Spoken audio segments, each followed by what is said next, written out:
You're listening to the Today's Conveyancer podcast, the leading source of information for residential property lawyers in England and Wales. Don't forget to subscribe and sign up to our free newsletter at todaysconveyancer.co.uk. You can also follow us on LinkedIn and Twitter. Hello and welcome along to the latest Today's Conveyancer podcast. Today I have property royalty on the podcast, and I'm delighted to welcome Kate Faulkner OBE. Kate, thanks so much for joining.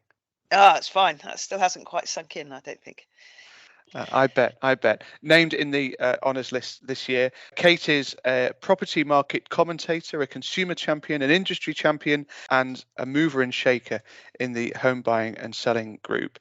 Today, Kate, we're going to be talking a little bit about the market as you see it, because we're not really quite sure what's happening at the moment. So hopefully you can shine a bit of light on the property market and also talk a little bit about your role at the HBSG and what's happening there as well. So we've only got 25 minutes. We'll make a start. My first question is quite straightforward. I mean, I've done an introduction, but tell us a little bit about yourself and what you do. So effectively, I run my own business, and for want of a better phrase, it's a niche communications agency. So I see my job as helping consumers with their property project, whether it's fitting a new door, building a home, buying a house, letting, whatever it might be. And to do that, I kind of really have to understand the property market. I have to listen, liaise with consumers on a daily basis. So we kind of do constant research. And then I'm lucky enough to be paid by lovely people in the industry to help them communicate their services and develop and launch new products. So we do comprehensive property market reports. You might have seen the one in the Negotiator, if I'm allowed to mention that. I originally launched one of the first property portals in the hefty days when there were 165 of them. I then moved into the relocation business and changed the way that that worked. I then moved into part exchange, changed that, and helped to create and build the National Self-Build and Renovation Centre. And I try and work right across the board. So we work with everybody from developers to agents through to our wonderful removals industry, unsung heroes, I think.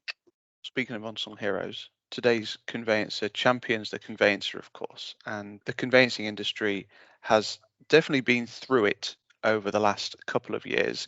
There seems to be some uncertainty in the market at the moment. There's a lot of industry comment about the ups and downs of the property market. We're halfway through January. What's the lie of the land as far as you see it? So I'm being very honest, is we don't know. We just don't know. And we've got to be honest about that, I think. The reason we don't know is actually it's good news. We're entering an economic recession with the most robust property market I have ever seen, certainly from an equity perspective.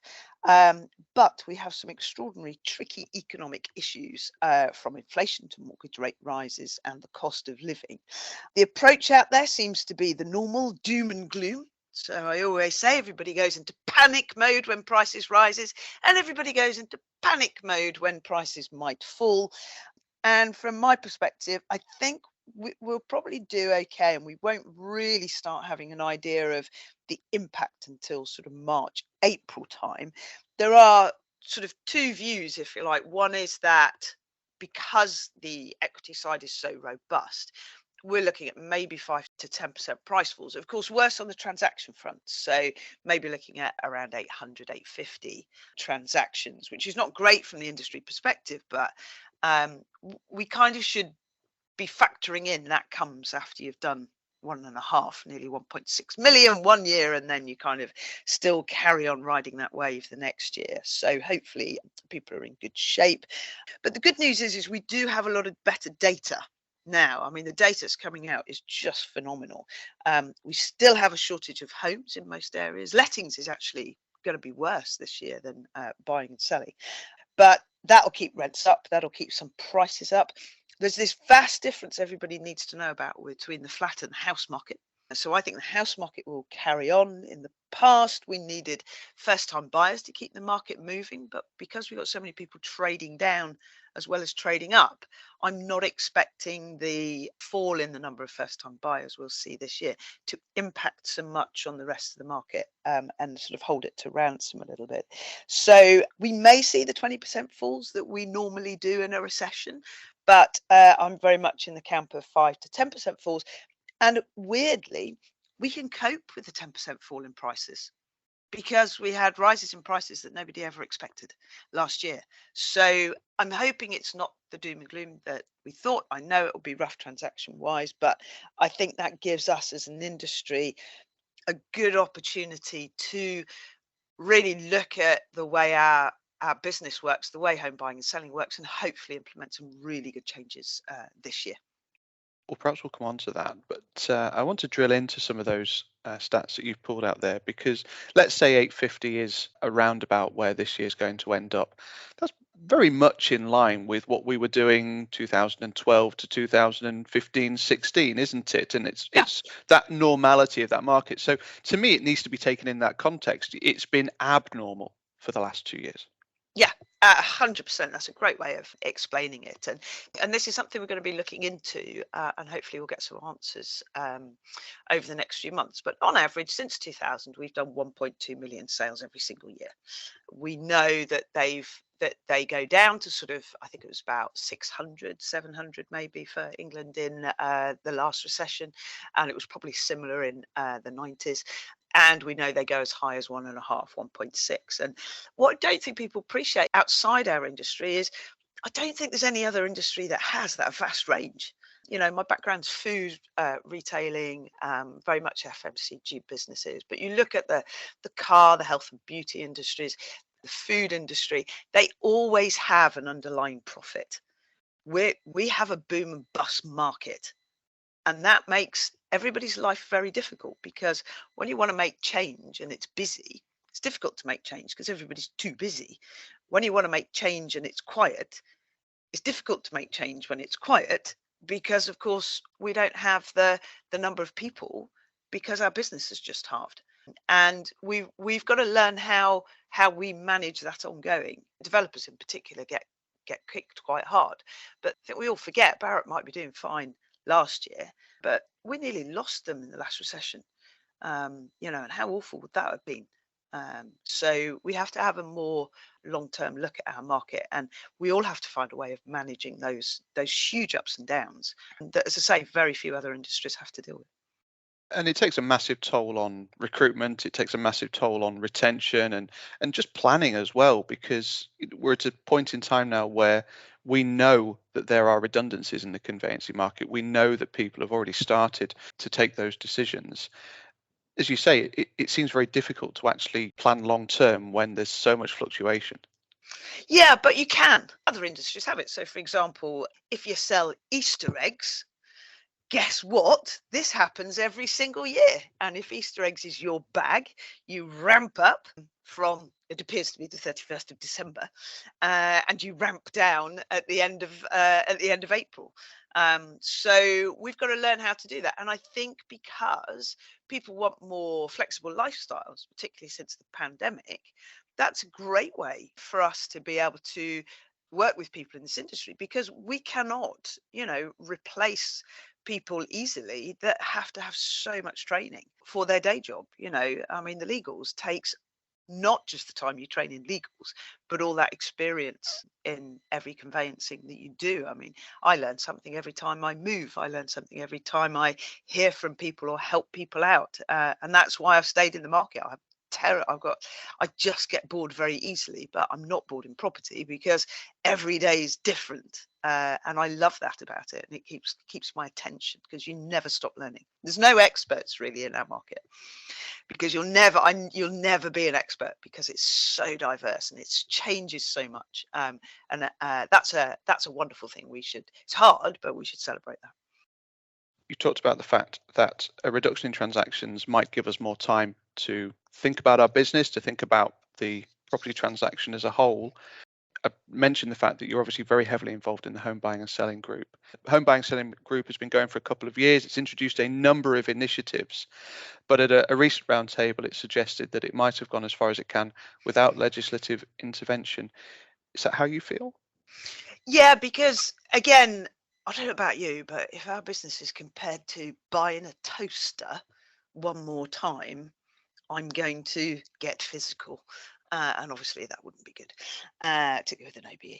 So the problem that we have is twofold. So one is an industry issue. If it's not mandated, we are asking people to change all of their IT systems, CRM systems, retrain everybody. That's a big ask. And that's why I say we hopefully we'll have some time to do that. So we'll maybe get further this year than we've been able to so far. But if you've got a chain of 3 buyers, it's no good 2 out of 3 of them doing all the upfront information. It's no good 2 out of 3 of them making all the changes that we need. They've all got to do it. We also have government department data that needs to be improved. And as a result of that, with the work on what we call the property trust framework, where we have to get our data talking to each other, we have to get it to a level where it's accepted by everybody. That goes into very complicated IT stuff, which I am not good at. But what I know is that the future of our business relies on us having data that we can all trust from the day a property is marketed. And that is a huge job to do. It's a huge investment from both government and from industry, and therefore we need mandation. But again, the good news is we're pushing on an open door. It's in the levelling up document, and although we are frustrated at the turnover of housing ministers, not just last year, but over the last 30 years, I have to say the one thing that I've learned is that we have amazing civil servants. And they're doing a grand job, and they're listening, and they're working hard to help us to change the home buying and selling process. And I'm confident we'll get there. It won't happen fast, but there are some things we can do that will make changes tomorrow. And that's what we've got to focus on this year while we're looking at making these more longer term changes, which will change if we can. So we've got with the BASB, the Buying and Selling Property Information Form, we know now there are 200 questions that might need to be asked, not for every property, but across the board, that we have to have information for, ideally up front. What if we could press a button and all the data appears that can be trusted to answer that? That's a utopia. That'll take a long time. But what if we could get half of it? What if we could get 3/4 of it? Interestingly, less than 50% of those are on the legal forms that are required. So this is not it's not a compete thing. Then that would be amazing, but it'll take us time to get there. However, what if we could get every seller this year to instruct their legal company day one of marketing? What if we could get them to produce a property pack before it goes up online? What if we could then get them to keep a property logbook? Then that data delivery becomes a lot more realistic. But we can do that tomorrow. But that requires on all of us, again, this is we've got to all be in. That requires on the media, the government, lenders through to removal companies telling everybody this is the new way of moving home. But we can do that. That will get us a long way with getting upfront information early in the process, if not as early as we would like. I think you've touched on a really important point, which is that a lot of this is going to require us to change our IT systems. And that is a real blocker. IT systems don't readily and easily change, do they? No, they don't. But we'll find a way of doing that. And there are lots of companies out there that are helping to do that, who are putting in enormous time and effort to do this. But let's just stop and go, let's just make sure all the legal companies are instructed day one of marketing. That could shave 6 weeks, whatever it might be. It doesn't matter if it's a week, 6 weeks, 8 weeks, but it's what I've always done. And even during the pandemic, I had to put my mum's house up for sale. We did it in the middle of August, and we were done and dusted by the 17th of November. But my legals were all ready, and fabulous agent who made sure that people knew up front, you can't keep chickens, but Mum was in a good life suburbia. The loft room was a loft room because we didn't have the height on the stairs for fire safety. And we had this weird clause, which I could not get rid of, that land at the bottom of my mum's garden, which backed onto an old railway line that was now somewhere everybody took their dogs for a walk. A short piece of it belongs to the council and cost us £35 a month. Nobody walked through that door and viewed that property without knowing those three things. Good agent, good legal company, boom, and getting them done early. So all my legals were ready in week 1. Where does the onus fall for this? We've got James Monroe and the Part A, B, C coming. Part A is already in place. There's not yet timescales for B and C, but we've got an idea of what they're going to include. That feels as though it falls on the agent. It falls on everybody. It falls on the homeowner. It falls on the buyer to ask for it. It falls on the agent. It falls on the legal company. But you know what? The one thing we've been really bad at before is understanding who does what. I think the work that trading standards have done is fantastic, and congratulations to everybody in that group. We're really rubbish at saying well done in our industry, and I'm not. I'm so proud of what we do. What that started is that's really started the ball rolling on upfront information. So we should, as I say, we should get, you can do it with property packs. If we get the logbooks done properly, a lot of this information, it'll come. So let's not panic. Let's not try and, run a marathon just now. These are big changes we want to do. So as much as it's down to the agent, the legal company, whoever at the surveyor, it's also down to the media to help us communicate that we need to get people instructed earlier. And the earlier we can do that, the better, because whether the agent gets the information or not, if I'm correct in this, so shout at me if I'm not, the legal company is going to have to check it anyway. But the trading standards work, let's see that as a massive, that is just like, look at that closed door we had to upfront information 5 years ago. Boom, we've battered it down. We've got all the portals working on that. We've got trading standards behind it. Everybody's coming on board now. And everybody gets that upfront information is the way forward. So we will get there, but let's deal with what we have now, which is that upfront information. Let's get our legal companies instructed early, and let's start there this year. And we will see a vast difference, And once people start seeing the difference, all the companies that are coming through now, there's lots of new businesses coming in, which is fantastic. They're all working on this now. So it'll happen. I sense from not only your passion, but also the fact that you sort of suggest that there's a domino, almost a domino effect that could happen here. That what we're really talking about is regulation of some description. That actually, as you say, this is more mandated. That there's better education around the whole process.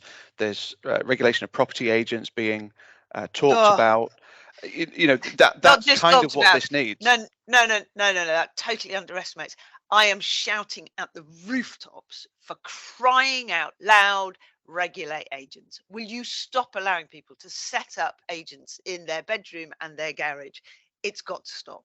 So everybody now, I think there's probably a book being run on how long it takes Kate to mention the need for ROPA. Which everybody wants, it's all the majority of people want. Some agents aren't 100% on board, but we have to have that because they are the starting process, and we have everybody around the agent is regulated in some way, shape, or form. So we need that box to be ticked. So, but the good thing is we know what we need to have a fantastic buying and selling process, and we're on it, and we've got our to-do list. And we're working well with government, and we're working well with the industry, the trade bodies, the regulators, the redress schemes. We're all pulling in the same direction. That's huge. That is huge. And don't underestimate that. You say like the domino effect, but we'll get there because the people that I work with are phenomenal. And again, we are really bad at praising our industry and the people in it. Nobody else probably on this call has ever worked in the pet market. You've probably never flogged chicken tonight to death like I used to, or bachelor's peas. Trust me, I've worked in so many different markets, and we have phenomenal people. And it's those phenomenal people that are going to deliver a phenomenal home buying and selling process. You might not describe yourself as an expert. I'm sure other people will. You've suggested you're a champion, an industry champion, a consumer champion. What are you most proud of in the years that you've had in the industry?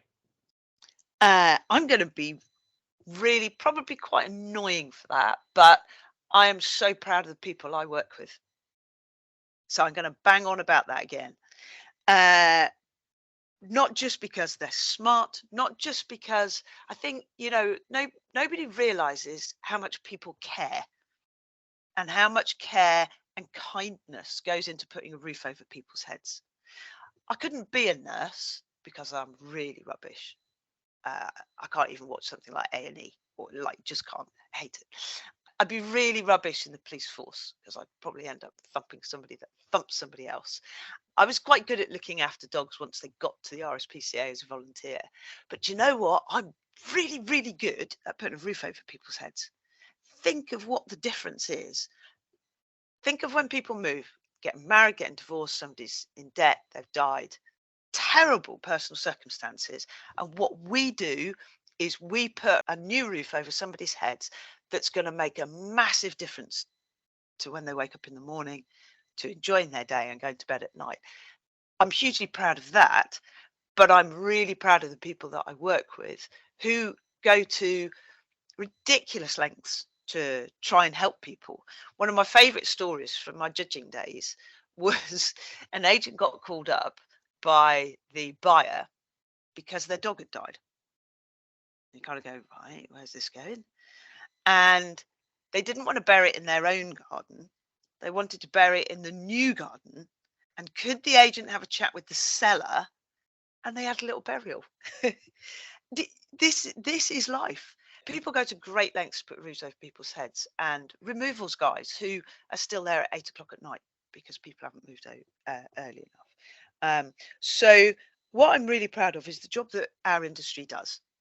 And we need to be more proud of each other, and we need to stop having a go at each other, and we need to absolutely start talking about the amazing things that we do that help people move, not just talk about the things that we get wrong. Trust me, every industry gets things wrong. I think we do a fantastic job. I think the job that's been done over the last few years during the pandemic, for example, when we had to open up with COVID, oh my word, that was scary. That was super scary. But we did it. And every other industry complained about it, and ours didn't, because we'd done it ourselves and we'd created the guidelines and people stuck to it, and we did a good job, and we moved humongous numbers of people that needed to move. That is what we should be proud of every single day. I'm proud to house people, and everybody here should be really proud of themselves for all those people that they've put a new roof over their head. Really important. I hesitate to ask now after such positivity, but what do you see as the missed opportunities? Never a missed opportunity. Can't have one. A missed opportunity is just looking over life, and I'm old enough to say this now. All a missed opportunity is the timing wasn't right. So you just park it and you find the right time. But we're in the right time. We've got the right people. And we are making changes to the home buying and selling process that we couldn't do before. So you could say all the time before was missed opportunity, but I'm not interested in that. That's not going to help us move forward. The point is that you never miss an opportunity. You learn why it didn't happen and you put it right. And you need the right time and the right people. We have the right time. We have the right people. And if we don't get something done this year, we'll get it done the next year or the year after. But that motivation to get it done is there in enough people who are super smashing, in my view, that will get us through. The Home Buying and Selling Group is a voluntary organisation, and I know that you've really put your heart and soul into that. What's next for the Home Buying and Selling Group? What's next for Kate Faulkner? So what's next for the Home Buying and Selling Group is we want to make some real changes this year. We want to get legal companies instructed up front, if you like, for want of a better phrase, and we need to work very much closely with the media to do that. So you'll hopefully hear more about this. Please, please, please get involved. Start this with your local papers, start this with your local radio stations. Let all your clients know this is the new way of moving home. That's what we need to do. We need to make sure still that all buyers have got finance ready and checked before offers are made. We want the buyers to get their legal company to get their searches ordered in the first week. Don't wait till you've got your mortgage offer. And a really big one, let's get everybody moved by 1 o'clock in the afternoon. Now, I know, because I've researched this in the last 12 months with everybody, there are so many reasons why that can't happen. I don't care how many reasons that can't happen. Let's get it done. I am working through every single reason why that can't happen. And we're going to get rid of all the reasons why it doesn't happen. And we're going to get everybody moved. But tell everybody, agree with your chain that everybody's moved out. And if they have not got a removal company that they're paying to move them by 1 o'clock in the afternoon, make sure they're packed up, ready to go the night before with the relevant insurance if they're moving themselves. We need to give better advice. So those are the things that we need to do. In the background, we're working on the mandation of upfront information, needing ROPA and the property trust framework, and much, much more. For me, so I semi-retired last year. You wouldn't believe it. Yeah, I tend to crack through quite a lot in a day. So in theory, that if you ask me this time last year, what's next for you? Well, it's kind of full retirement. But I'm going to be honest. I feel that getting the OB was quite a turning point, and I've got that thanks to the industry, and the feedback I've had have been so positive. I found it personally extraordinarily overwhelming. I mean, I'm not somebody that sits and cries much, but oh my word, I've been in floods, happy tears, I have to say. But I'm probably going to have to extend my semi-retirement and work a little longer than planned. However, I'm going to go celebrate the OB with the industry this year. I'm doing something I've always wanted to do before, which is I'm going on a curry course. I love cooking, and I found a lovely lady who's going to teach me how to cook curries better. And I've got a camper van, which I'm going to enjoy.